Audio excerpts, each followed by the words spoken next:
Welcome everybody to the Phantom Zone. I know it's been a while since I've been on and you've gotten to see this beautiful mug, but it's Baloney Zod for today to talk about some great Clone Wars and, get you guys' take on quite possibly. I'm going to name this episode a classic right here because this was like classic material. It was great. We're going to talk about it and see what the chat feels and see what the panel feels like. But it's good to finally be live again. I've been working, and it's been a bitch. So let's see who we got so far in the chat. We got Christoph, the Polish guy. Good to see you, Polish guy. Yeah. What up? We got Geekicidal Tendencies. Herp jumping in first. Yerp. And I'm sure we're going to get more as we go along. So good to see y'all here tonight. We're going to deep dive into this episode. We're going to break it down, talk about stuff we like, what we don't like, what we think is going to happen in the future. Can you guys believe we have 2 more episodes left and it feels like this is just the start of the season? Well, like I said, I'm a vagina is half full type of frog, when I'm in character. But I'm just so grateful we have 2 episodes left, Zod. Yeah, man. Yeah. I mean, LB, what do you think? 2 episodes left. I mean, I'm pretty much a 99% negative person. But on this, I'm like, man, we're not even supposed to have this. So I'm happy. I'm like Bert, man. I'm with Mr. Abrams on this. Thank you. And yeah, I appreciate that. And it makes me know that my negativity was righteous in the first couple episodes of the season, but they've righted their wrongs, in my opinion. This is glorious stuff, guys. Absolutely. Oh yeah. Oh, I agree 100%. And of course, pop culture PB. What have you been thinking of the Clone Wars, man? Lightsabers all around. You must have been like giddy, just like yelling. Dude, I think my name says it all. It was awesome. Yeah, I saw that little subtitle. Yeah, I mean, this is everything. You know what? I watched this again this morning, and I'm sitting there, and I couldn't help but to think, why the fuck couldn't everything that's in this episode be a Star Wars movie? How hard is it to make this a Star Wars movie? There wasn't beheadings or anything crazy like that, but it was still exciting. It was still fun. It was still Star Wars, but instead we got Jake Skywalker. I don't understand how you could have millions for a movie and probably half of that for a television show, and your television show is 20 times better than your 3 sequel trilogies. It baffles my mind. Well, that's what happens They didn't have Dave Filoni to make the movies. Yeah. Go ahead. I was going to add, it helps when you have people that care about the product and don't look at this as a stepping stone to other projects.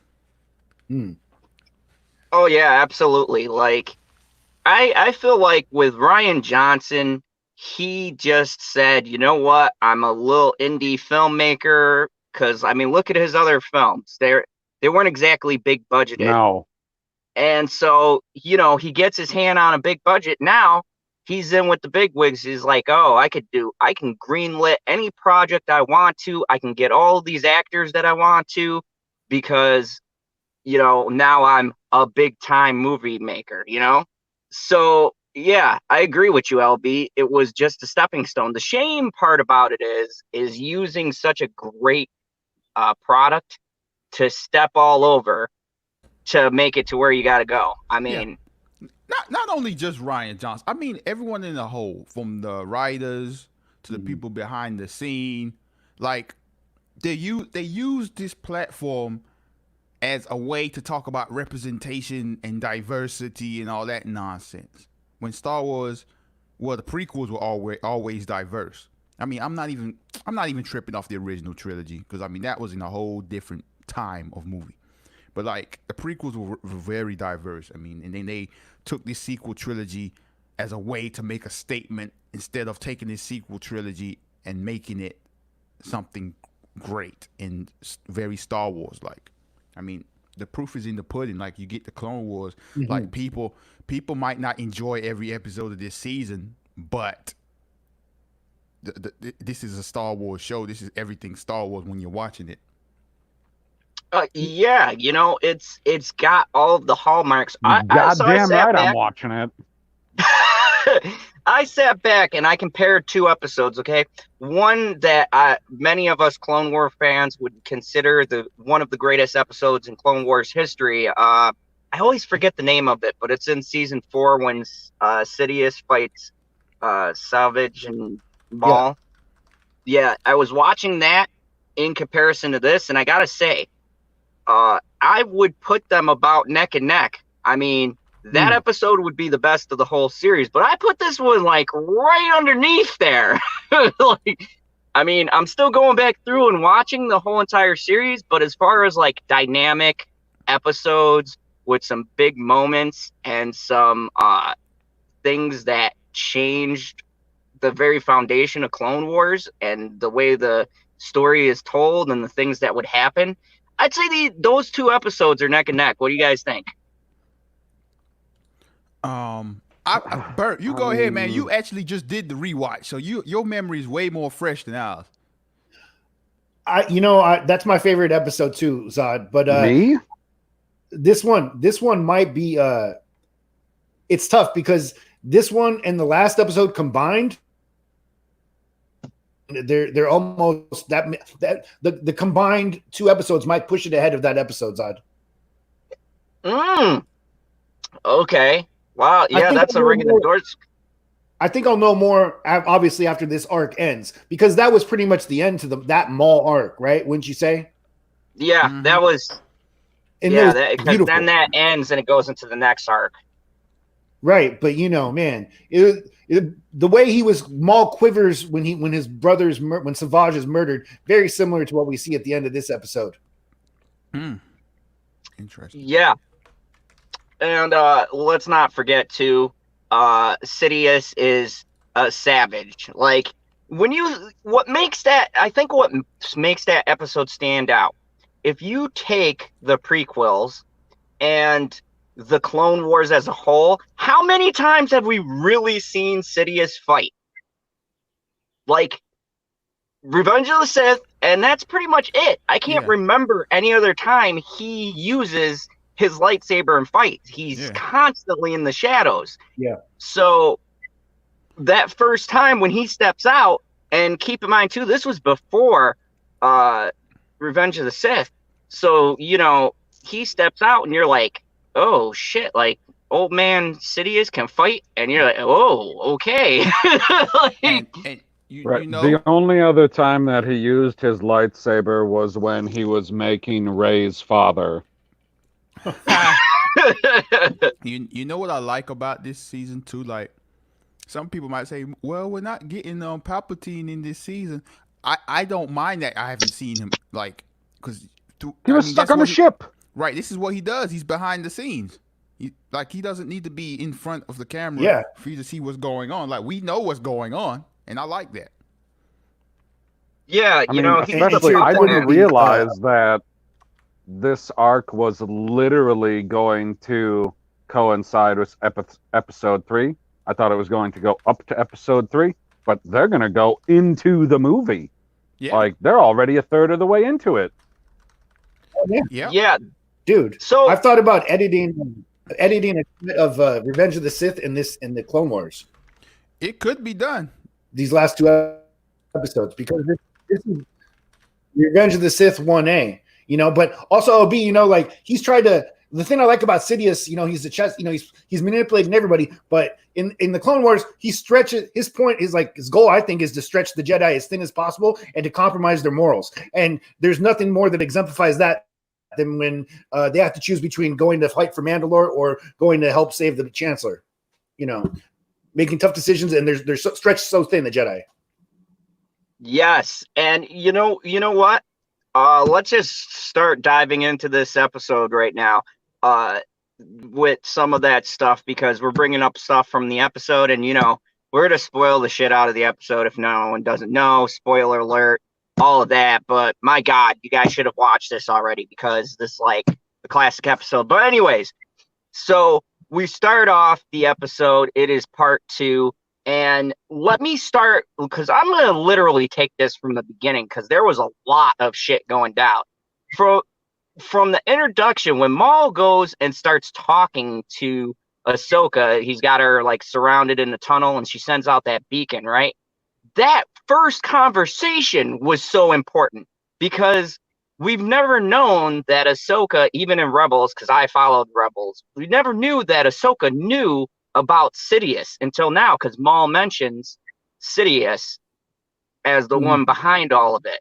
Like he's volunteering the information, and we find out later why that is and what his grand plan is. But let me ask you guys, with him volunteering this and the whole pitch at the end of the episode, do you think it might have benefited Ahsoka to join up with Maul? The enemy of my enemy and all of that. Big time. Yeah, go ahead. Hold on. Oh, okay. I was on mute. I didn't realize. For me, yeah, because Maul didn't lie, but she didn't realize that, and that continues to add on to the Jedi are stupid thing because Obi-Wan knew this information, man. He knew this. He did. Like, Maul ain't lied not one time, man. Go ahead, Bert. Yeah, Maul's just stating facts the whole time.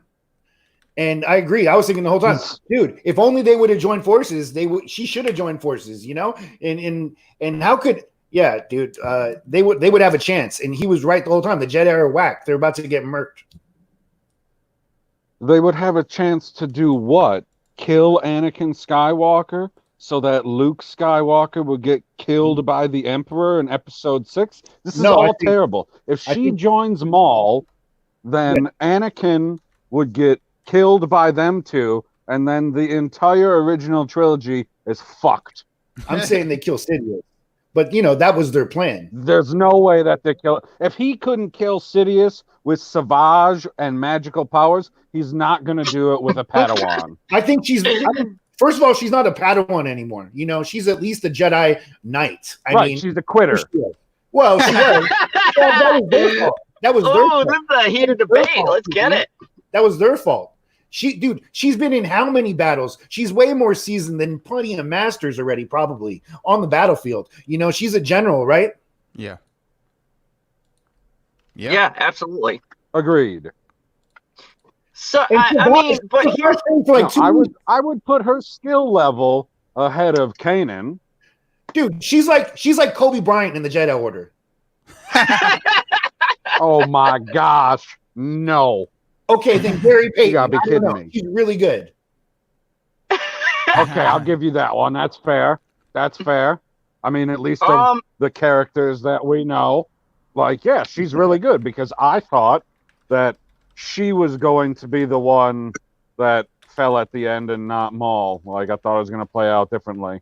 But I think if she joins up with him, I don't see at this point in the story how two people are going to kill Sidious.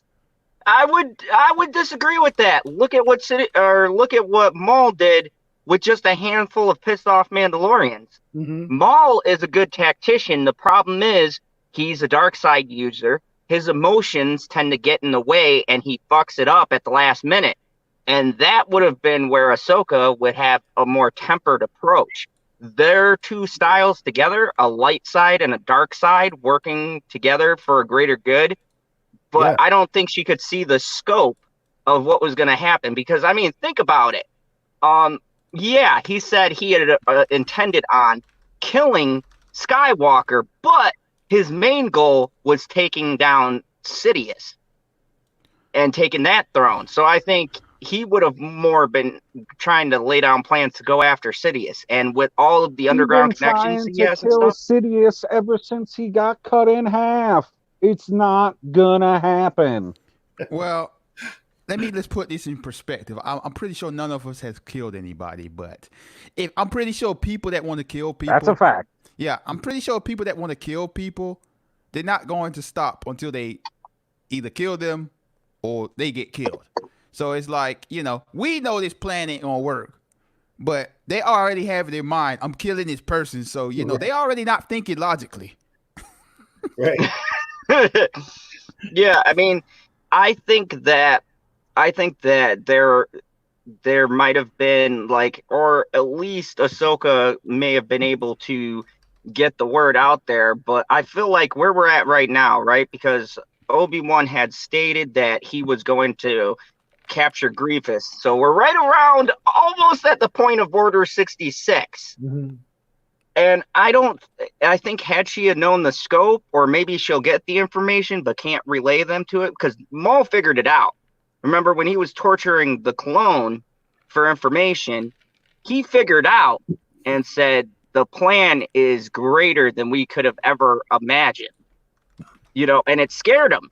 Just picture a person who wields the dark side, who's like, yeah, evil is the shit. I like this power, right? And then he sees what this grand plan is, and he's like, oh, shit, we're like fucked. I'm a pawn, you're a pawn, we're all pawns. Like, you could see there was a point where he's half holding it together, but half broke with how really diabolical this plan is. There's not a better word, right? It is it's clever, it's smart. He knows that it's certain victory, and he's just trying to salvage what he can and slice a little piece of the galaxy for himself while trying to figure out a plan to take out Sidious. And you know what? Taking out Sidious would end the whole thing. So I'd still say if he would have, cowboyed up with Ahsoka, who knows? He could have got some people, if they could get that information, hey, because no one knows about Order 66, and it seems like every time someone gets close to knowing, it gets kibosh. That could have been a way for them to stop it. Do you think Maul's plan was to get Obi-Wan to help him kill Anakin, or was he trying to kill Obi-Wan and Anakin? I'd say he killed. Yeah, I'd say you kill Anakin first, or use them to kill Sidious, because all three of them together, holy shit, they would have just ended it right there. If Maul, Anakin, and Obi-Wan got together to take it down the Emperor, I mean, Mace almost killed him. So those three together, they would have killed him for sure. Because Mace Windu has a different fighting technique compared to all the rest of the Jedi. He's able to channel the dark side into his fighting technique, whereas the rest of them don't. Obi-Wan has a defensive Anakin at fighting technique. This point has been dipping his toes in it. And almost doesn't count, by the way. So question. I don't know if I missed this during the episode, but how did Maul figure all of this out? When he interrogated the clone.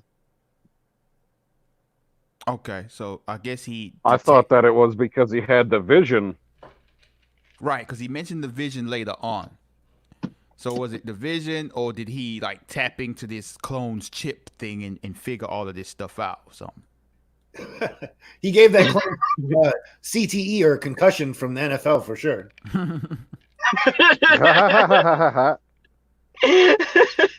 I thought it was he had taken all of his experience and his working for Darth Sidious, and then he had the vision of Anakin Skywalker essentially turning into Darth Vader, and he's like, holy shit, that was Darth Sidious? He's the Emperor, or the Chancellor at the time? And then he put it together because of the vision. That's what I got from it. All right. Well, I see everyone in the chat. What's up to everybody in the chat? And Pert, this is not a because moment. This don't happen on the Clone Wars. And welcome, USMC Rebels. Good to have you, buddy. His name is James. Hail, Get James. it right. Hail, James. Welcome, James. And King Sloan. What up? So, yeah, I think that Sidious, or not Sidious, Maul has been gathering this for quite some time. I agree with you, PB. It's probably just everything. And remember, Maul is a very smart villain. Like, he's not the typical generic stupid villain. He's very good at putting shit together. He's just not good at executing a plan when it comes to, like, I don't know, killing Obi-Wan or any of that shit. Like Mike Tyson says, everyone got a plan until they get punched in the mouth. Well, or cut in half by a lightsaber. Exactly. But so, you know, we have the torture scene. I wanted to highlight something because this was a big complaint from everyone. This episode got pretty gritty. What did you guys think? There was a lot of things I didn't expect them to show. Like, they kind of lingered on that scene with the clone being tortured. There was a lot of violence that everyone bitched and complained about. They were editing. What'd you guys think? Did you think this one was a little bit grittier than the other episodes we've seen? I didn't feel that way because I mean, earlier on in the season, we saw somebody get cut in half. Mm-hmm. We saw what's the name? Rafa get tortured. I mean, yeah, it's about the same. People just be reaching, man. I didn't know people were bitching about it. What is that? What were they bitching about? That it wasn't as gritty as it used to be because Disney's making it now? Exactly. You know, there's a stigma that Disney is doing all of these edits and stuff like that, and I've seen the stuff they were editing. Like, there's a big thing about the movie Splash, right? Well, to be fair, it's live action, and it shows half of this girl's ass as she's going into the water. Now, back in the 80s, we didn't notice that, but I don't know if I want my kids watching that now. Not only that, the movie ratings were completely different back then. Mm-hmm. Yeah, there was a lot of stuff that you could squeeze into the different ratings that they could sneak by the censors, and that's tightened up a little bit. And then there's some stuff they've let go. So, I mean, TVPG could pull off a lot of shit before they get flagged. And I'd rather that they save all of the crazy stuff they're going to do towards the end than try to censor everything, you know, maybe tone things down in the beginning and give us a good finale than, you know, just chop everything up in the end episodes or whatever, or go crazy in the first half and then, like, tame it down. So, you know, it is what it is. I think that they've done a pretty good job as far as that's gone. I haven't seen anything. It's very action-packed. This battle was pretty grand. So we got past the scene with them being tortured, or the clone getting tortured and stuff like that. What did you guys think of the battle of Mandalore with the few rebels, I guess, leading their force against the Death Watch? For me, I mean, I thought it was pretty good. I thought that the lead Mandalore guy of Death Watch with the fancy ass backpack, I don't know, they kept on lingering on him like 2 or 3 times. I thought that he was gonna switch over to the other side and be like, oh, I guess Maul isn't looking out for us, but he never did. Yeah. That was hilarious. He's like, we're getting killed out here, we need some help. He goes, die well. I was like, damn, that's some cold shit. Yeah, I will, Mandalorian. I like that. Hey, but before that even happens, I like when that guy snipes the prime minister, right? And it's like, are the Mandalorians ever going to learn that that's like shooting fish in a barrel, their prison area there? Every time they bring a character to the prison area, they escape or get murdered there. It's happened like 5 times in the show. we've learned that they're not really that bright. Apparently. Yeah, right. The helmet must be a little tight on their head, you know? Yeah. So I like to point out something in a correlation that I got from season 4, that big epic battle we got, and this one. 2 things. One, both of the best episodes of the Clone Wars series, coincidentally, happen to be in the same exact city in Mandalore. Both of them happen to involve almost the same exact characters, and they also involve the same exact groups and whatnot. Do you think it's just anything having to do with the Mandalorians is interesting, or because every single Clone Wars, Mandalore has been like the most exciting shit going down. Do you think it was they ended it purposely on this because of the response they had from season 4, or do you think it was always the plan? I think it was always a plan because, like, if they was going to lead in the Clone Wars ending into Order 66, then it's it's pretty obvious they got to involve them somehow. Okay, what do you think, Karen? I mean, I'm pretty sure that it was always the plan because it's where Maul is, and he's the most consistent villain in the Clone Wars. Yeah. Cool. I wish you bring up the villains. I'm sad that I didn't get to see like Hondo Anaka or other semi-villains in the show. Yeah. That's one downside of it. Like, I didn't see Cad Bane. I don't know Hondo. Some of the smaller characters, man. Like, how much more Hondo would have spiced up the episodes with the Rafa sisters, the Mortez sisters. I mean, but no, and he don't have to be like one of the main players. He just has to be like involved in a couple scenes and be like, yeah, I dealt with him before. He ain't trustworthy, but it worked out. Right. Have him dance with some space pirate hookers. You know what I mean?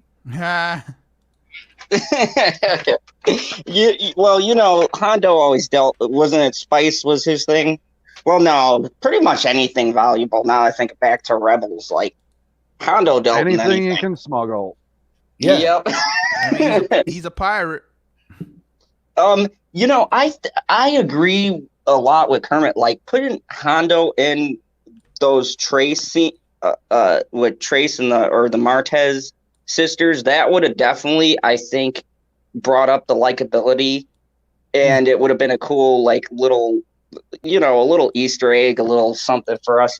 I think we could have even fit Cad Bane in here, Hey, let me ask you this, Todd. What if if it would have been the storyline that Ahsoka and Darth Maul go after Sidious, but they hired Darth Bane to help kill Sidious, the three of them. You think they could do it? Oh, absolutely. Cad Bane, okay, and I'm sure LB will agree with me on this because we're both fans of Cad Bane. Cad Bane has taken it to the Jedi so many times. That man has survived so many encounters with Obi-Wan, Anakin, pretty much all the headliners, Ahsoka. Like he's gone head to head, and maybe not one, but he's made them think about their choices. For sure, dude. And I don't want to hear nobody in the chat saying Cad Bane's dead. If it didn't happen in an official episode, it didn't happen. Right. Yeah. I refuse to think that he's dead. I want them to do, but man, even they should just have Cad Bane anywhere. Like Mandalorian, I'm looking at you. Man, he could return for Mandalorian for real. Yeah, we don't know how old he is. They're gonna cast the lady who plays Brienne of Tarth as Cad Bane. Bruh. I'd buy that. She looks like a dude. Just paint her blue. I'll be fine. She's a little too tall for Cad Bane. Oh, yeah, that's true. She's tall as shit. Mm-hmm. Like, she's scary. Like, I've seen outside, like, when stars try to dress up, and I was like, damn, Brienne, no. Yeah, but she's like narrow. She's like, she can't rebound. Yeah, so we had the big battle of Mandalore, and of course, I gotta talk about it. The lightsaber battle. Holy shit, was that one of the most epic lightsaber battles ever. Like, they fought everywhere. But for me, my favorite part, and correct me if I'm wrong, I don't know if you guys can remember, or maybe I'm not remembering right. I haven't seen a lightsaber battle that's been on one of those little narrow trusses ever. Like, I've never seen Jedi fight on a narrow beam like that. I mean, do you guys remember a point where that's happened? First time for everything, bruh. No. And Yeah, I think Not that off the was top the of my first. head. I liked it because I was at the edge of my seat, man. Yeah. Like that, And like that was amazing. Just like it's like, come on, man, you got the high ground. Watch out, Ahsoka, you might fall. you know, like, oh, okay, thank you, Tank Guide, and welcome. He says Obi-Wan versus Anakin Mustafar. Yes, thank you. I wasn't sure if that had ever been done, but yeah, I mean, but Clone Wars wise, it hadn't, and it was done in the third movie. Kind of ironic that they would have it in the Clone Wars, that those two go at it, and you know, Ahsoka's Anakin's pupil, and she, Hey, yeah. But before you continue, shout out to all the people that came through to the tonight. Because I know Tank, he been coming to some of my he been coming to my Clone Wars streams, my watch alongs. Sloan, yeah, man. I see some new folks popping in. That's nice to see, man. Shout out to y'all. Yes, thank you, everybody. I haven't streamed in a while, and I just appreciate having all of you guys here. It's great. And by the way, really quick side note, Mr. Lonely Banter LB is almost at 8K from what I heard. Almost, yeah. We working on it. I should get there this week. If not, if I don't get there before the end of my goal was to reach 8K by the end of April. If I don't get it, I'll definitely get it when I do the Clone Wars stream. But if anyone, that's technically, depending on what part of the planet you are, that's technically still in April when Clone Wars come out on Friday.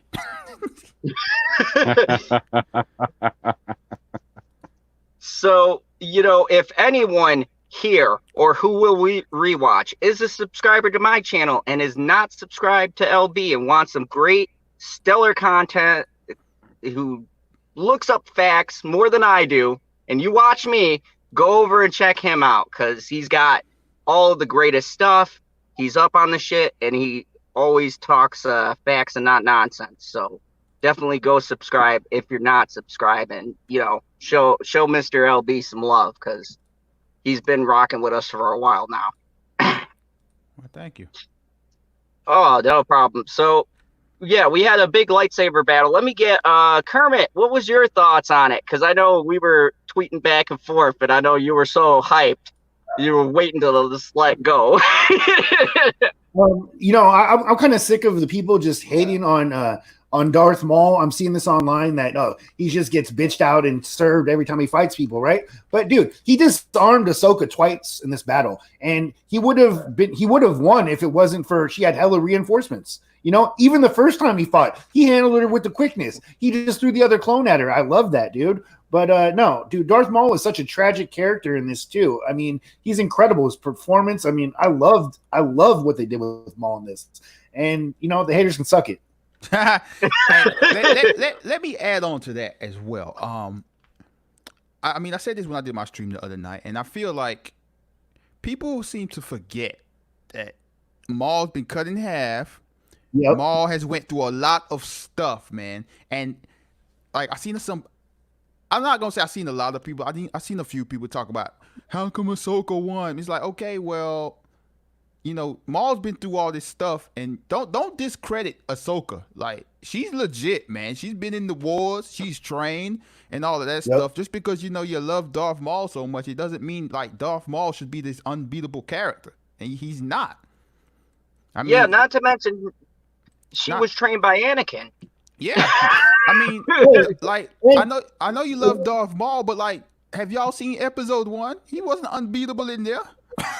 No, he wasn't. Hey, but what do you think's happened to him since his brother Savage was murdered in front of him? Do you think Sidious was easy on him? Dude, he's, probably mentally, physically tortured, over repeatedly until he's recently been set back to Mandalore, because the Mandalorians, his people rescued him. That's what they allude to that. And that's in the comic book. But you can only imagine the shit that he went through to get to this point, you know? Dude, he's older too, by the way. Been through all this shit. He's not going to be at the top of his fighting game. Right. You know? When you get to the top of the cartel, you're not killing people anymore. Mm-hmm. Not to mention too, when he first started and he got beat, he had to have been young when he first fought a young Obi-Wan and Qui-Gon. So that was his kind of like his first learning experience. And then, like you guys said, all of the stuff in between, you know, and I could feel, and I don't know about you guys, but I can feel how old he gets. Every single episode he's in, you can feel how weathered and tired he's getting from always. It's like fighting an uphill battle. It's like what the rebels felt by the time you get to A New Hope, right? Because they're taking battles here, but they're not winning. They've been getting beat down for years, you know, and they're looking for that one thing, and then the Death Star plans come. But the tragedy of Maul is the one thing he's looking for will never come. I mean, he dies in Rebels before the Republic. He won't even see Sidious get beat. He just dies hoping that Obi-Wan keeps his word and takes out Sidious. Because remember, at the end of Rebels, he says, I only have one request. Do whatever it takes and beat, you know, the Empire. Beat Sidious. I will, you know, kill him. Whatever. And let me just piggyback of what Bert said, and he made a great point. Like I'm sorry, LB, I didn't mean to laugh, but Lee Cole is in the chat. Oh man, business is about. That's to pick up Dad Zod. What's up, Dad? I was gonna say, like, we don't know what exactly happened when Sidious had Maul captured. You know, like you said, he alluded to it, but we don't know exactly what happened. So, like, you can't discredit this stuff. And this is not a moment where it's like, well, you got to go read the book to find out. Like, I mean, it was said. Like right, we know what Palpatine. We know how he gets down. So it's like you could just piece 2 and 2 together with this. Right. And like I said, he disarmed Ahsoka twice. He took her lightsabers from her twice in 2 different fights. And in the first fight they had, he just threw a clone at her. I mean, she didn't win, you know. If she didn't have a whole army around him, you know, shit might have gone down differently. And let me tell you something I liked about this. The first time they was about to fight, Maul's like, not yet. I like that.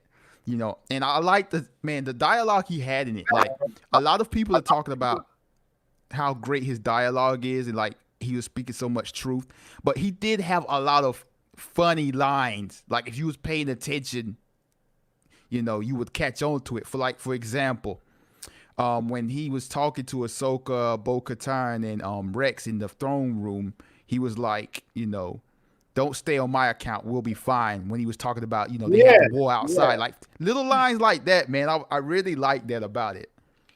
Hey, on top of that note, though, you know, I thought it was weird when that happened, and he's like, yo, bitch, you know, this is just between us. We don't need you here. And Bo-Katan dipped, right? Why would she leave? You know, you think she'd be blood raged against him for murdering her sister, and she just lets Ahsoka have one-on-one time? I don't know. Hey, you make a good point there. I didn't even think about that at all. maybe she just got choked so hard that he knocked some sense into her. I don't know. That's possible. She's like, I don't want to do this. I don't want to. He like, I don't want that smoke. I wanted to highlight something Tank Guide says, because it kind of fits into some good lines that are said. He said to ask us, how do you feel when Maul said, we will all burn?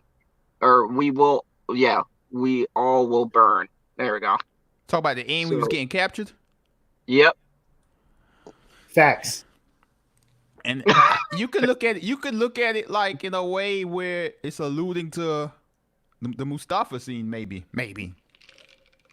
Oh yeah. That's very true, because we don't know what his vision was exactly. I also liked when he was getting captured. He wasn't on some no, don't kill me. Like he was screaming and whining, but he wasn't sitting there acting like a lame with it. He was letting them know like what's about to go down. Listen to me, people. Yeah, and here's the fascinating part. So, yeah, let's get to this ending before I get to the normal rundown. But here's the chilling part about this, right?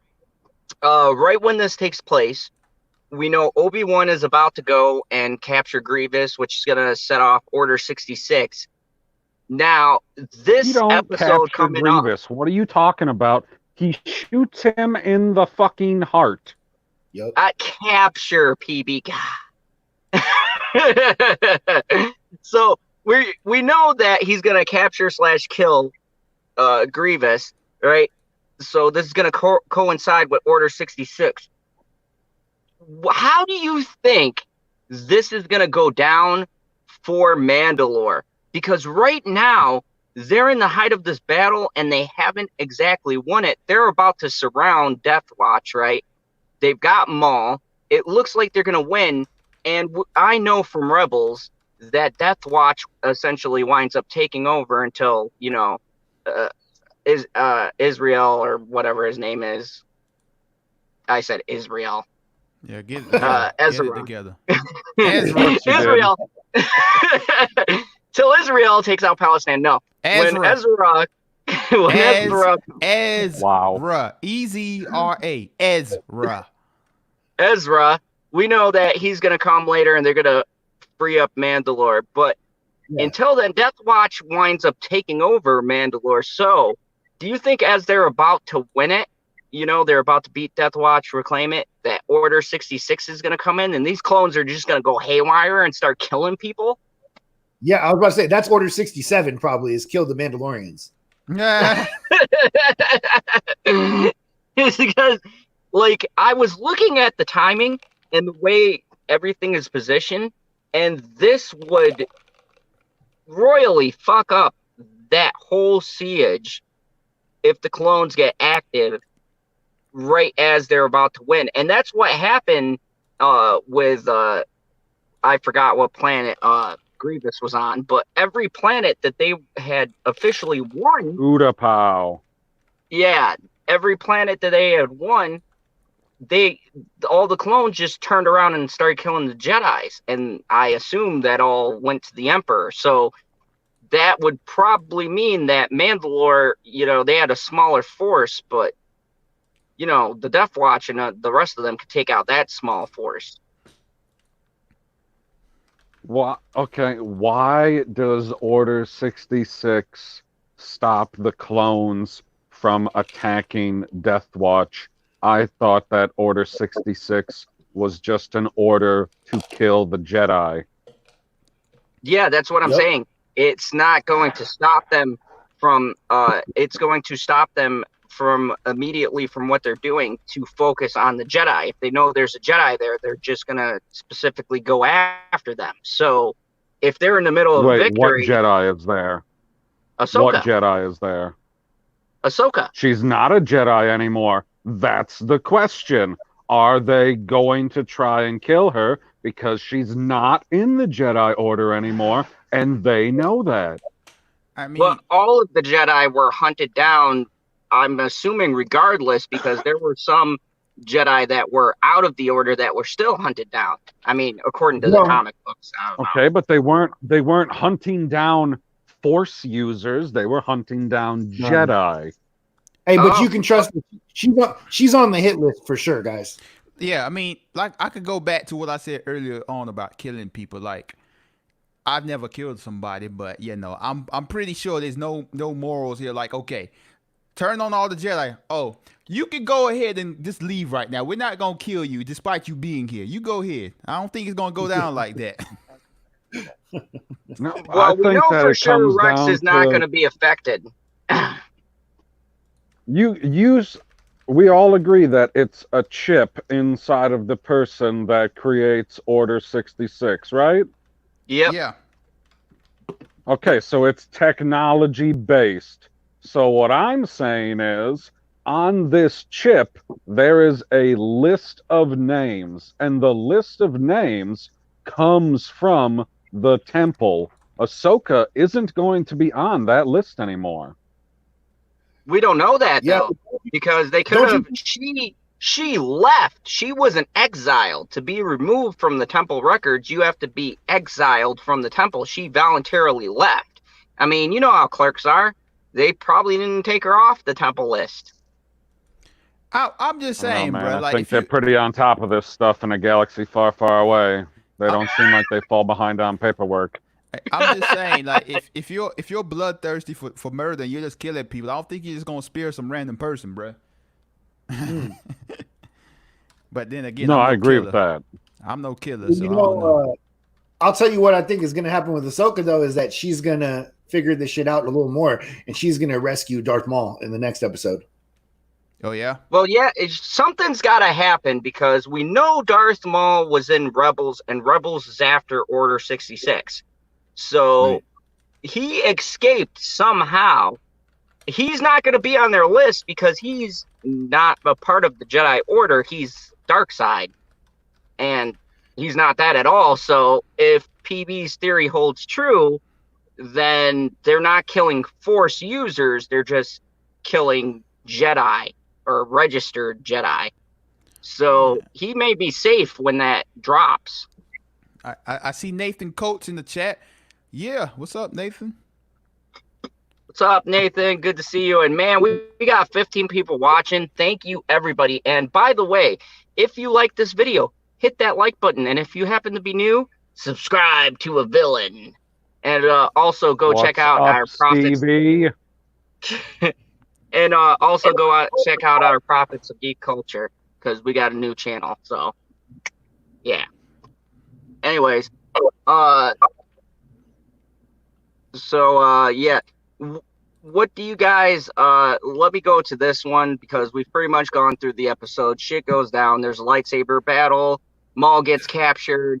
We're getting close to Order 66. So I'm gonna go down the panel and let me get your guys' favorite moment part in the episode. I know it's hard to choose. See if you can pick out one moment. Not hard to choose. Okay. Well, whoever would like easy to go, to go. choose. Dude, my favorite moment of the episode, I literally had the Chris Matthews tingle go down my leg and spine when Darth Maul pulled out his lightsaber, turned it sideways, and turned it on like he did in episode 1. Best moment of the episode. All right. Wow. Yeah, that's a hard one to top. I would tend to agree with that. K-Log, Mr. Kermit, J.J. Abrams. What do you think? Well, I definitely agree that that was probably my favorite part of the whole episode. I think I won't go with the same one PV did. I like just the little things that let you know that they love what they're doing here and they're connecting all the dots. And about halfway through the episode, Maul's on the intercom, and he's actually talking to Paul Bettany's character from Solo. Oh, okay. Yeah, man, I didn't pick that up. Yeah, he's on the far right, and he's from the Crimson Dawn, and I can't think of his name, but I just thought, dude, that's just world building, because Darth Maul's running the cartels at this time, and Crimson Dawn is one of them, and it's just like that's the type of love I enjoy. It's almost like Vince Gilligan from Better Call Saul and Breaking Bad is making these episodes. Yeah, man. What was his name? That. I'm trying to remember what his name was. Dryden. Yeah, I just watched Solo Dryden Friday. Voss. Dryden. Yeah. Dryden Voss. Yeah. Nice. LB, what was your favorite moment? Man, I liked, and I might even be contradicting myself on Thursday night, but because I rewatched the episode earlier, right before the stream. But I liked when Maul was talking to Ahsoka once they got rid of Bo-Katan and the other people in the throne room, and he was just breaking down everything to her. I was like, man, he's letting her know everything. And she don't believe him. I was like, man. Yeah. Crazy. He's like he was trying to turn her out. I thought for a moment there that she was going to join him. I was like, oh, man, what? He's selling this. And then he tried selling something that she wasn't buying. I was like, oh man, he went one step too far. I was like, why would you reveal that part of your plan? Because you had her on board. She was sitting there thinking, and she was like, yeah, the Jedi are fucking stupid, so obviously they don't know what's going on. But I'm not gonna let you kill my friend, so fuck off. Yeah. Yeah. And Yeah, yeah. That was a good scene too. Damn. I don't know about y'all, but we ain't talk about this. One aspect I really liked about this episode was just how the tension, just how tense, and like I was locked into this episode, just like at the edge of my seat. Like I'm not exaggerating. I was really at the edge of my seat. Like I had my ears like on extra listening mode to make sure I'm hearing every single word that's being said in this episode. Man, I was locked all the way in. I was loving it. I think you can attribute some of that to the glorious music in this episode Yeah. and the sound effects. To me, just hearing the lightsabers turn on sounded like we were closer with the sound to a lightsaber. Like the recording was closer to the actual sound of the lightsaber than we've gotten. It just sounded so crisp, and I don't know. It brings you into the episode. Yeah, man, it was great stuff, man. By the way, I on a lighter note, what kind of name is Sterling for a clone, bruh? Oh man, That's funny. yeah. I had a question. Did you guys think that the woman who was in the chopper or the plane, the ship above Maul, trying to rescue him, was that the woman from Mandalorian who used to be with Bo-Katan, who I think might have just been Maul knew Bo-Katan was bringing them because she was working for him secretly, is what I think. Oh, Hmm. well, that's a theory. Yeah, because that tracks why she wouldn't want to kill Maul when she had the chance. Well, I'm saying, yeah, he was like contacting somebody who was above him in a ship. That sounded like the woman with the That horns. was the only mystery that was left at the end of the episode that I was sitting there wondering. I was like, who was coming there to pick Maul up? I assume it was somebody involved in the crime syndicate. Ooh, some mystery there. He would have spies, and you keep your enemies close. He would have somebody right next to Bo-Katan the whole time. Bo-Katan's a dumbass bitch, by the way. I can't stand her character. See, I didn't mind her character. But I that's because I couldn't stand her sister. I hated her, and I was so happy when she died. I loved her sister, and I was hoping Bo-Katan was going to get smashed in the elevator. I'd be like, "Well, that would have been cool." We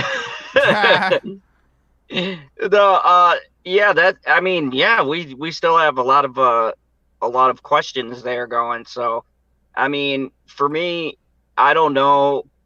I've been thinking about this a lot. I don't know if I could come up with a famous or a really good scene, but I'd have to say probably my favorite scene would be when Obi-Wan and Ahsoka are talking, because I like the fact that Obi-Wan knows some information that Ahsoka doesn't know, and I felt like it was kind of shady. Like, you're seeing a lot of the Jedi just as shady when it comes to information and things like that. Like, had they released all of this stuff, or had they made some other people aware of what was going on, maybe some allies they have in the Republic, because you still had Organa, you still had Padme and people who were diplomats.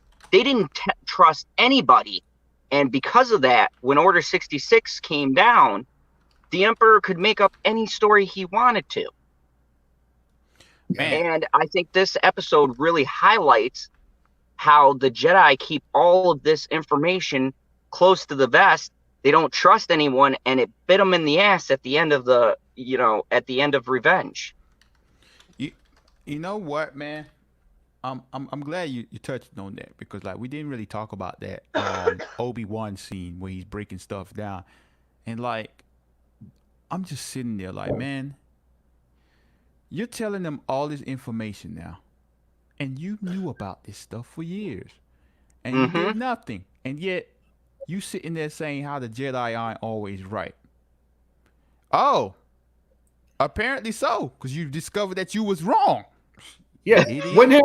When have they been right, LB? And also, how fucking stupid are they that they can't connect the dots? You know, they're Right. like, oh, Sidious has been manipulating both sides, and at the same time, you're sending people to go spy on the Chancellor. You know, like all those smarts. 900 years of Yoda, and you don't even think that it's possible. But bro, if they can't even figure out Anakin's fucking, how are they going to know Palpatine's the dude?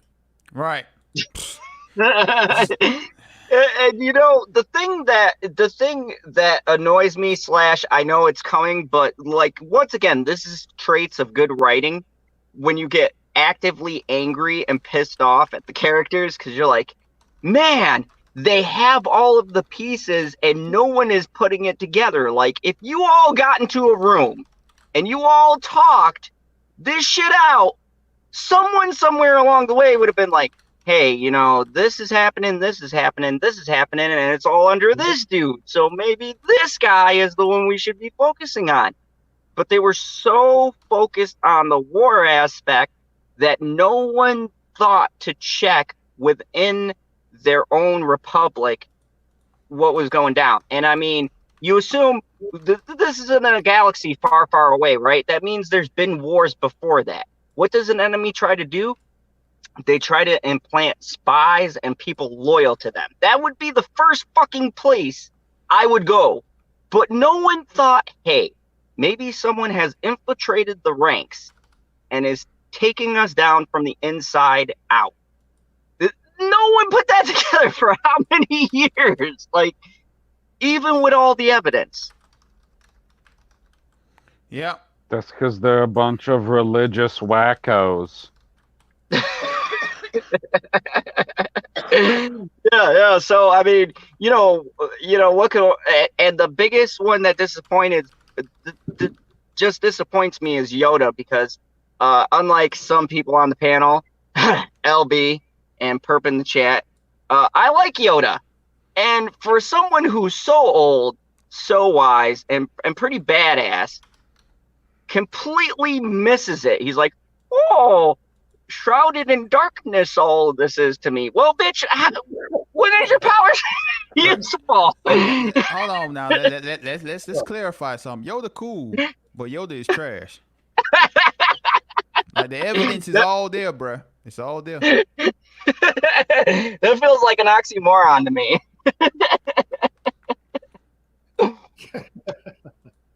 But I mean, you know, it's like there's a great thing that's said, and it's highlighted several times, and it goes back to Filoni giving us Easter eggs and stuff, where characters say the Jedi have become blind to what's going on around them, right? And constantly there's evidence of how blind the Order has become. And now, how many of you think it is actually what Palpatine said? I can't remember. I think it was episode 3, where he's talking to Anakin and he says, you know, the Sith might be all about keeping their power, but at least we're open about it, where the Jedi secretly really do want to keep their power and they just don't say it. They teach the opposite, right? So do you guys think that they've become blinded because they've wanted to keep their power and their status and stuff within the Republic? It's possible. I mean, And the lack of competition creates stagnant shit. yeah, You know? that too. Good We're point. never evolving, and then the other two guys are just constantly grinding. They're like Mr. T and Rocky 3. That's a great analogy. Thanks. What do you think, PB? Do you think that they really did want to consolidate their power, that they really did want to stay in status with the Republic? Of course they do. They didn't build that giant ass building on the galaxy's not home planet, but capital planet for nothing. Yeah, I didn't even think about, Like, you know, and This is a I statement don't to know who organized paid religion. for it because, as far as I know, you don't get paid to be a Jedi. So somebody paid to build that building. I mean, what kind of influence do you have to have a religious temple built for you by the people of the galaxy? Non-profit organizations. Exactly. Son of a bitch. Yeah. Thanks, liberals.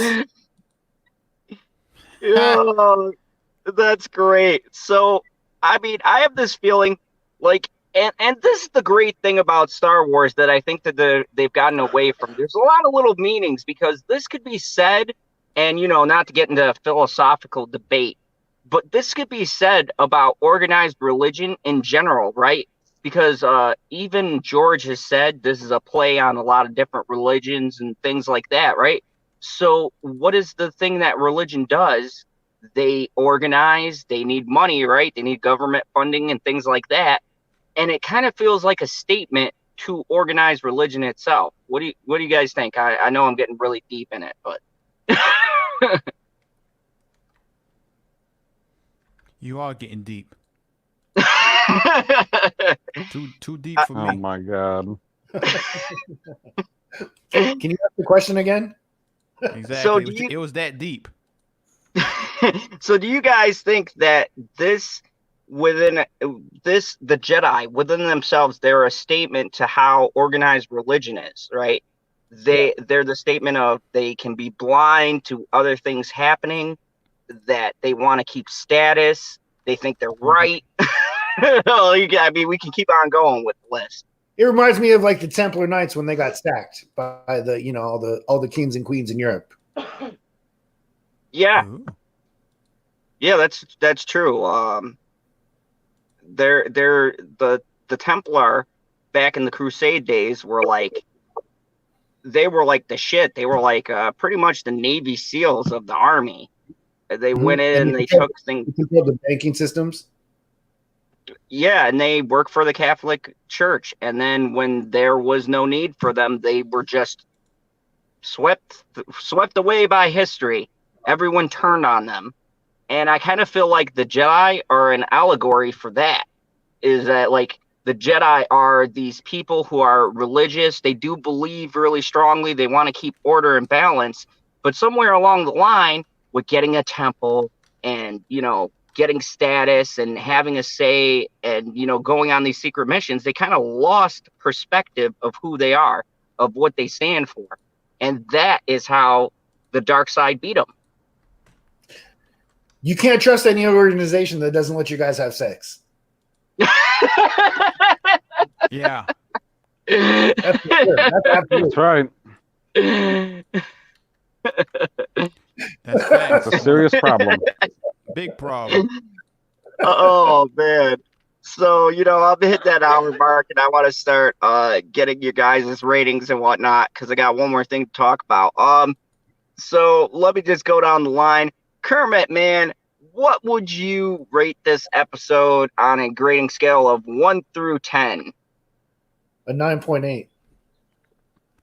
All right. Yeah. That's a pretty fair rating. You'll see what mine. Mr. Pop Culture PvE, where you have it at? Did Kermit say 9.8? Yes. Son of a bitch. I agree. 9.8. Mr. LB, where you have it at? I'm gonna go ahead and say 10.4. Whoa. Son of a bitch. You got you bastard. Yeah, we just got I'll see your 10.4 and raise you an 11. Yeah. No, I would definitely agree with LB. I'd say this was a perfect episode. I can find any real negatives. I mean, did you guys find anything you would say was negative, or if we were nitpicking and kind of reaching for something negative in this episode, what would you guys pick as a negative? Go ahead, Mr. Kermit. Bo-Katan. I don't like that she's beating dude up in the elevator shaft or just fighting men in general. But I'm a sexist, so other than that, it was a perfect episode. What about you, Mr. Pop Culture? I guess the only thing that annoyed me a little bit was the fact that the chick was like, "Hey, you can't be occupying my planet forever." And I was like, "The siege isn't even over yet, you crazy bitch." Oh, that's so funny. Also, though, when they sniped the prime minister in the thing, and I just this is just so small and trivial, but Ahsoka's like, "Get a medic." Like, dude has 2 holes in his throat. I mean, come on. Yeah. I was watching that and going, "There's nothing a medic can do for that man." He's got both lungs are punctured. There's no coming back. Yeah. Oh, and I thought about this joke earlier that when Maul returns the clone trooper and he's brain dead, I was like, "Oh, the guy reminds me of Joe Biden now."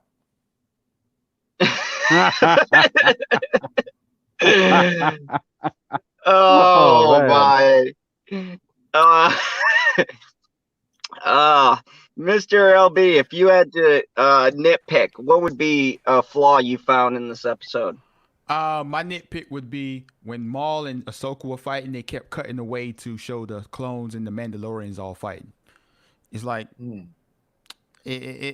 it's a small nitpick. I just wanted to see them go at it the whole time, but I understand why they kept cutting it, because they got to show what's going on with them, because they did leave the throne room to go fight. So it makes sense, but I was just being selfish.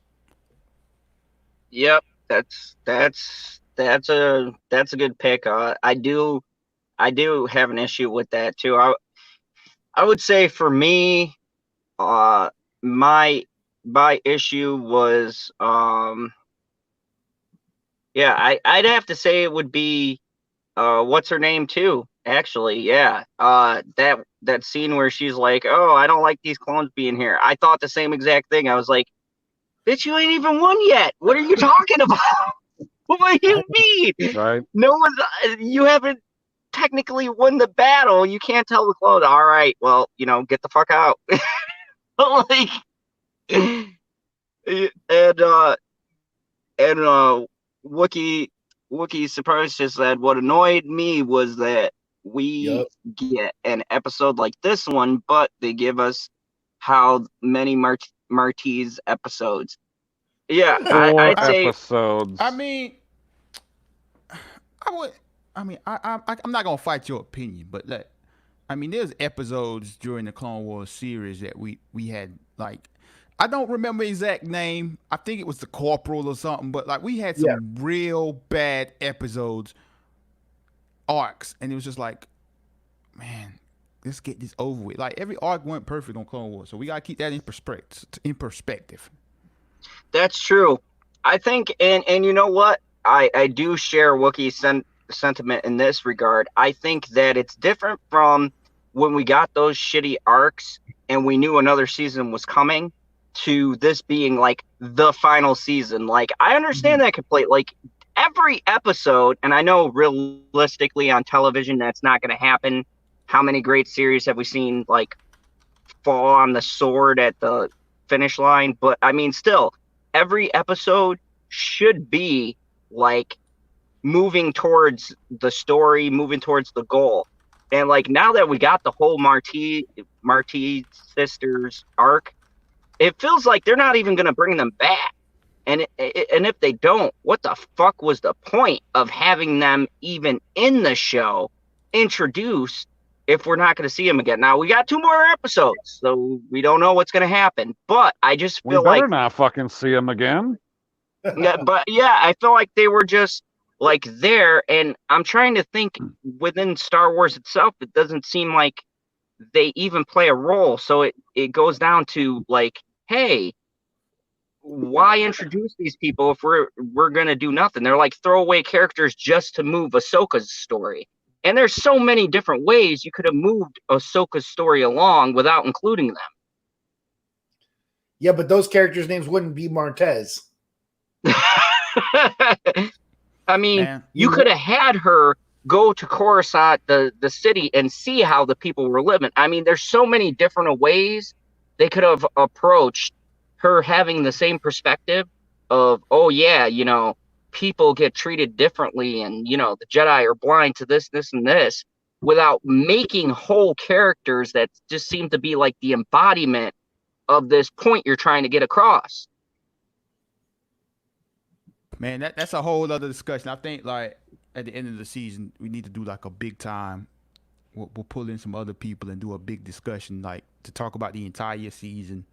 Like really break it down. You feel me? Like, and Oh yeah, I definitely 110% agree. There's a lot to unpack.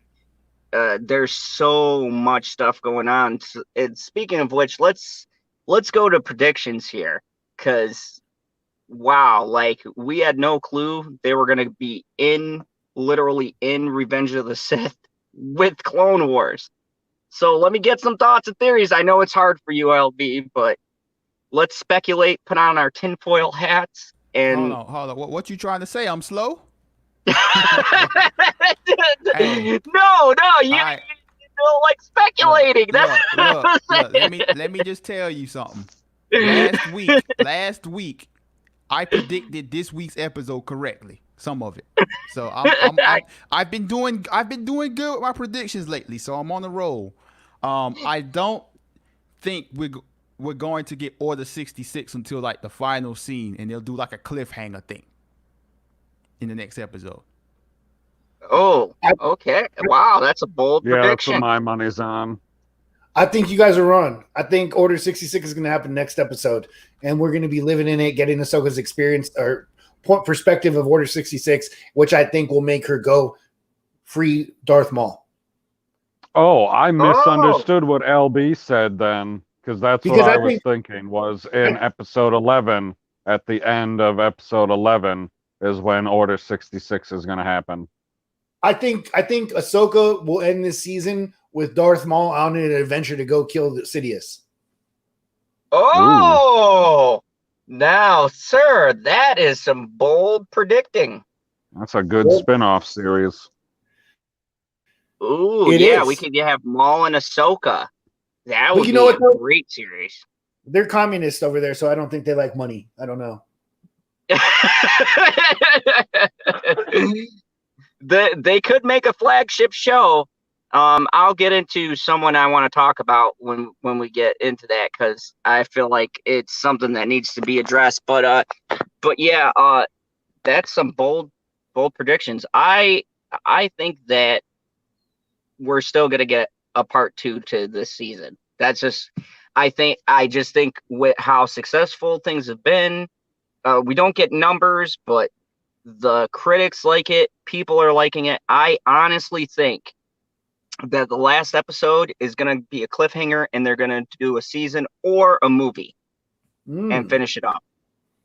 That's what I think. I think I know that the Star Wars end has been fucking stupid, but they seem to be pretty smart with Clone Wars. And I'm thinking that with how popular and successful this has been, I think that either they're going to spin it as an extra season of Clone Wars, or they're going to do a movie that coincides with episode 3.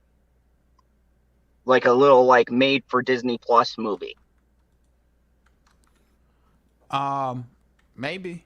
I before we move on, I wanted to add this because I wrote it in my notes. Didn't want to forget.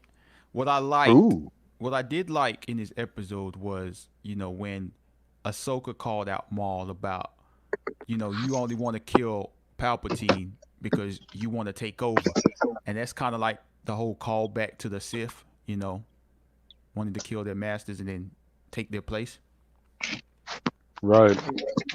I like that. But you know what? To add on to that, that's actually a good question to go on before we move on to the next thing. I think that Maul at this point doesn't really care about ascending to the throne. I mean, I think this is more personal. I don't know, because he was sitting on that throne in the throne room and saying he was their new leader and ruler and stuff. Rightful ruler. Yeah, that's what he said. Right. You gotta Yeah, show but when you proper think about respect it, he to the could be the rightful ruler ruler. over any planet.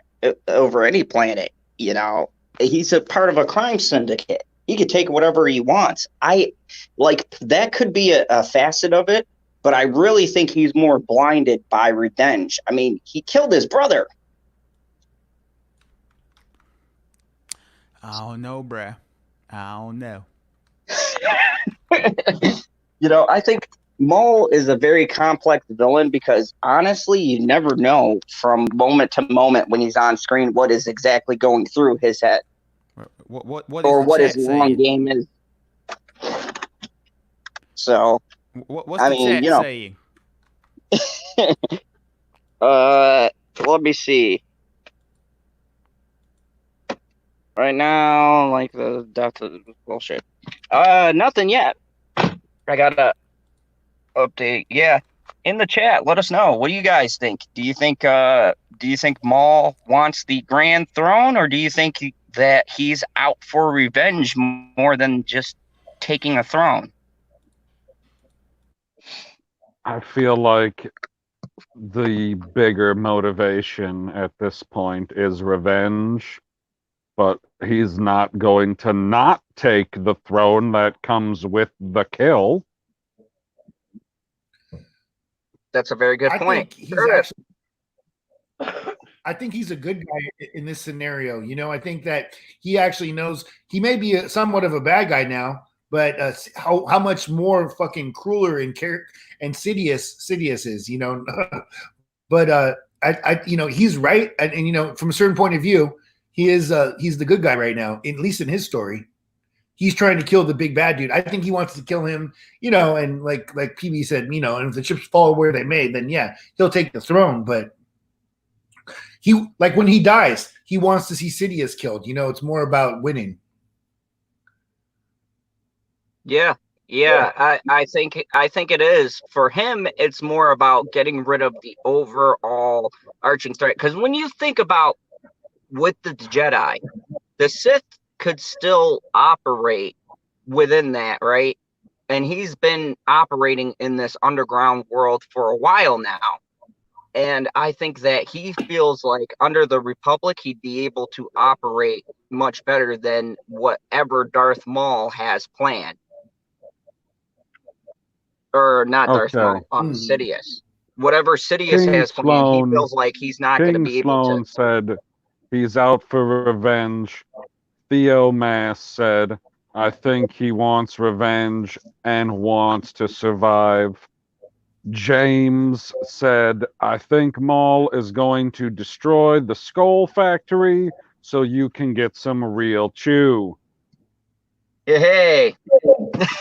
What up, Theo? I like that. Shout out to Theo. What's up, Theo? Hail. But yeah, you know, I think that it's closer to what you said. I think he sees himself as the hero in his own story, which when you look at good guys or bad guys or villains and heroes, what it boils down to is what villains all see themselves as the hero of the story. I mean, look at Thanos, right? He saw himself as the hero. If you look at his perspective, he kind of has a point. It's just how they go about their end goal is what separates them from good and evil. Thanos did nothing wrong. He stamped out half of existence.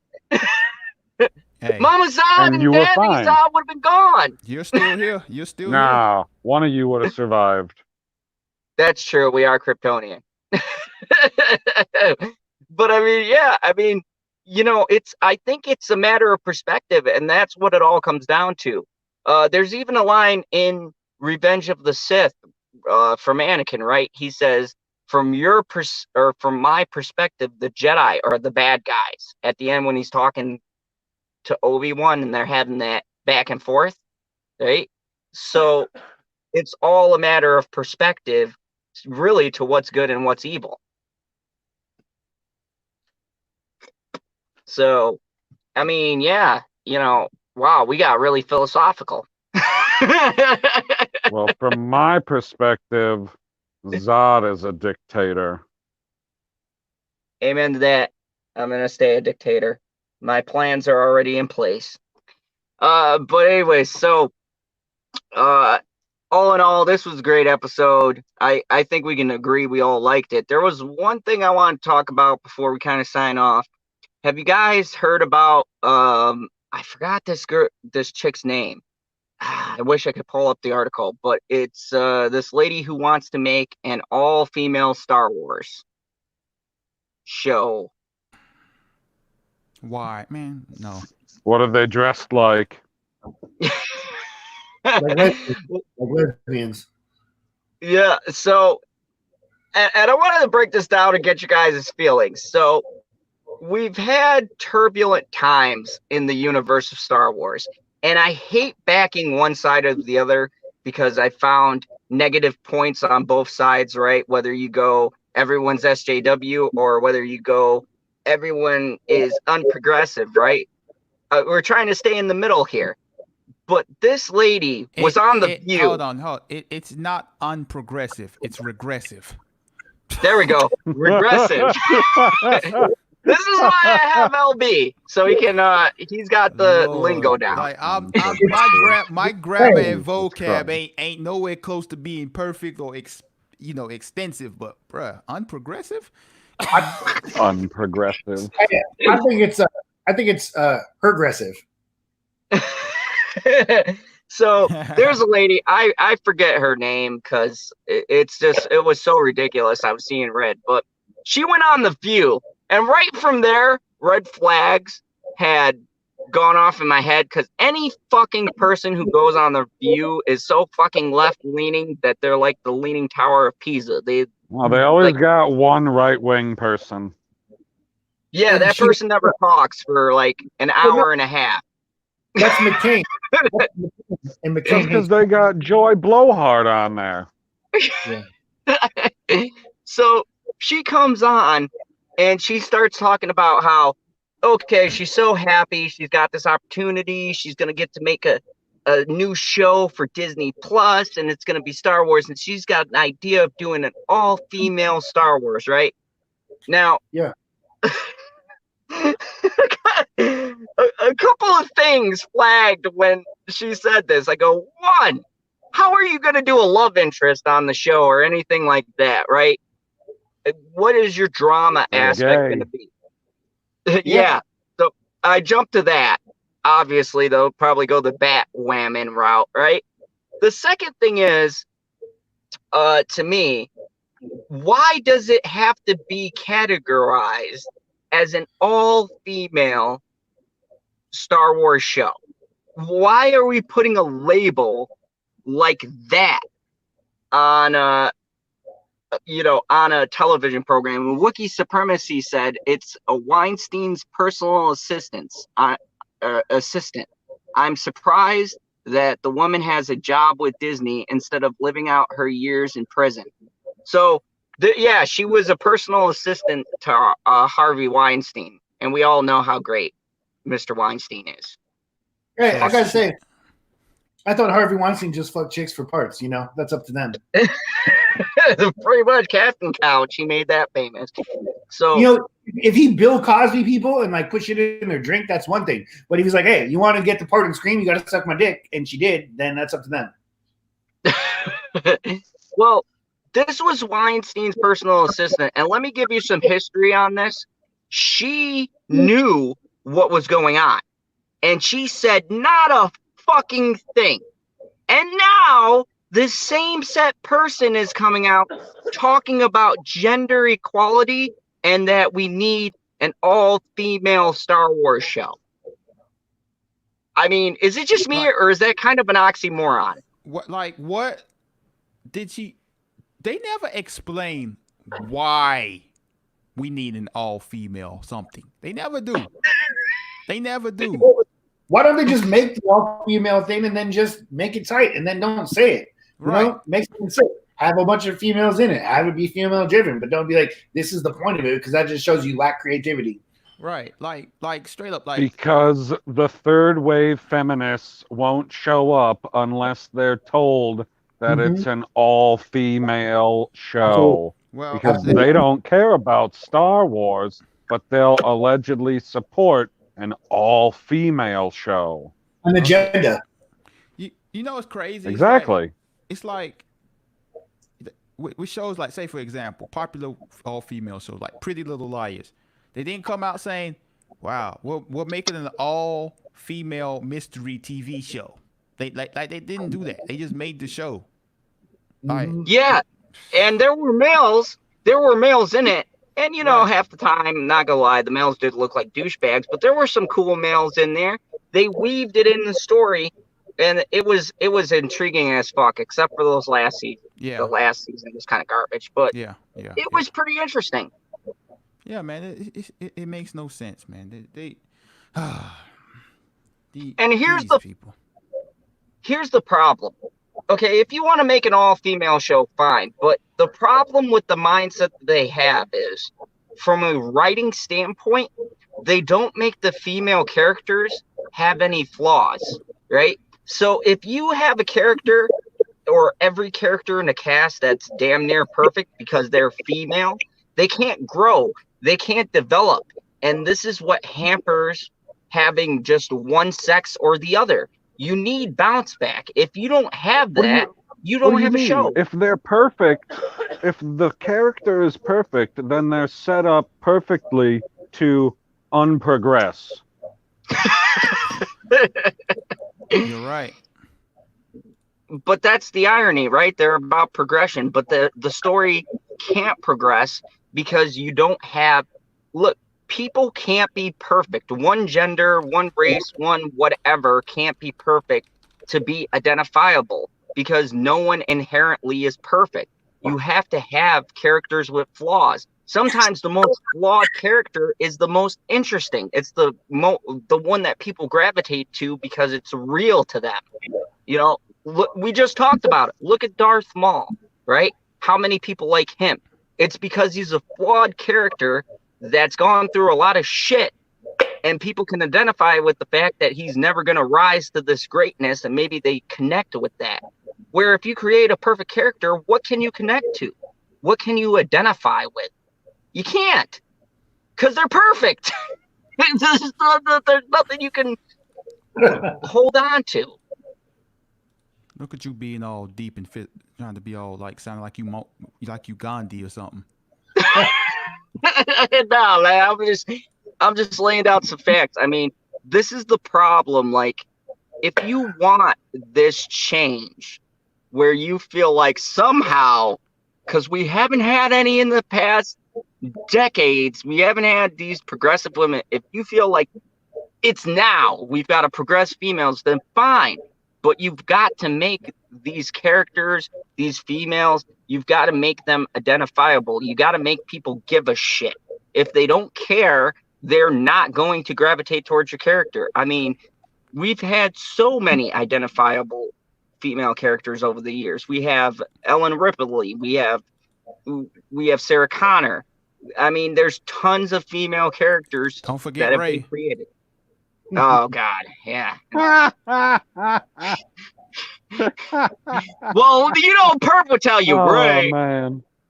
I mean, you got Black Widow. You've got tons of characters that have been created that may not be perfect, but people like them because there's something that they can identify with. And what makes a good character is being able to identify with them. And this goes for males too.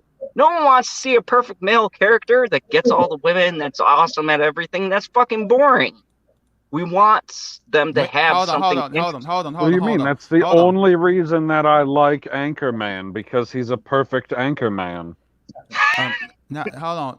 Let me correct you on that. People do want to see that. Women. I mean, that's true. I mean, look at Aquaman. No one He's talking in the about world real watched people, LB. Oh. Gotcha. No one would watch Aquaman if Jason Momoa didn't take off his shirt at least 5 scenes. Yeah, you're right. I wouldn't watch it for that either. Or God help me, Twilight. I did a review of that because the girl hates me.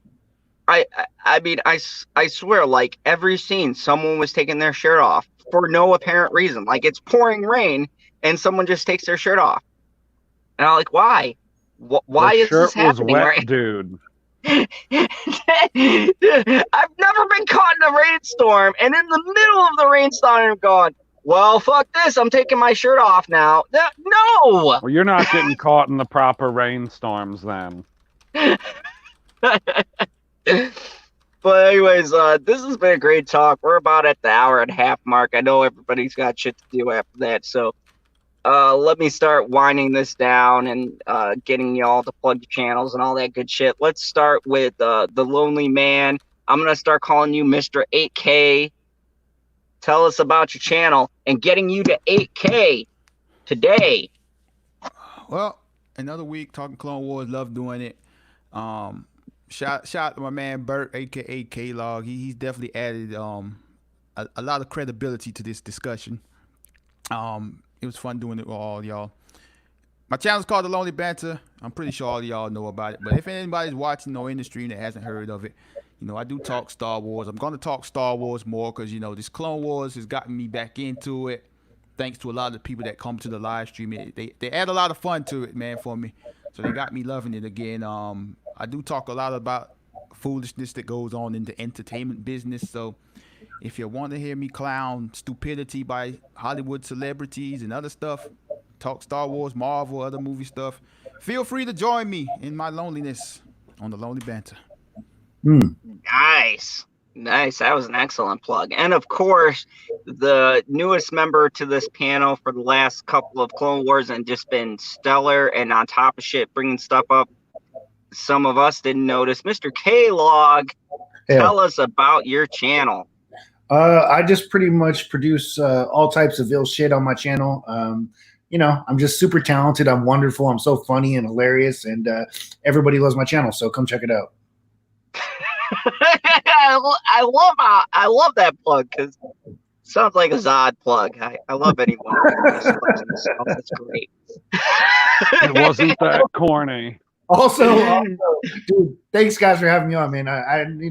Speaking to Cordy, it's been fun hanging out with you guys the last 3 weeks talking this shit, dude, because, you know, it's an itch you got to scratch. And also, I know this is real Star Wars because the funnest part about being a Star Wars fan is talking about it, you know, and loving it and predicting shit. And this gives us that opportunity. So, hell.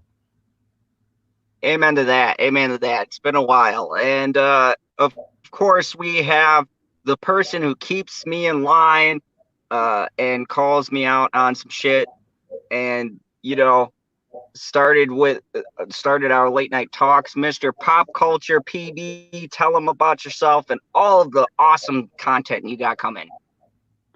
I only call you out when you're being unregressive. It's very unbecoming of you. But yeah, you can catch me at Pop Culture PB on YouTube and on Twitter. I talk about Star Wars, Marvel, DC, pretty much anything pop culture that I'll pop off about. And I've been working on MCU March Madness, which is going to take me forever because I'm an expert at procrastinating. And you can also catch me, General Zod, Stevie J Reviews, Perp Minded, and Cybernetic Husky at the channel that we've created together, Prophets of Geek Culture. And I'll drop the link in the chat right now. So go over there, check it out. If you like the content, subscribe. Yeah, and I like to point out that my first video and the first video that Prophets of Geek Culture ever put out on Gotham High just hit 70 views. So, yeah, I wish those fuckers would subscribe. But yeah, it does better than the videos you put out on your own channel.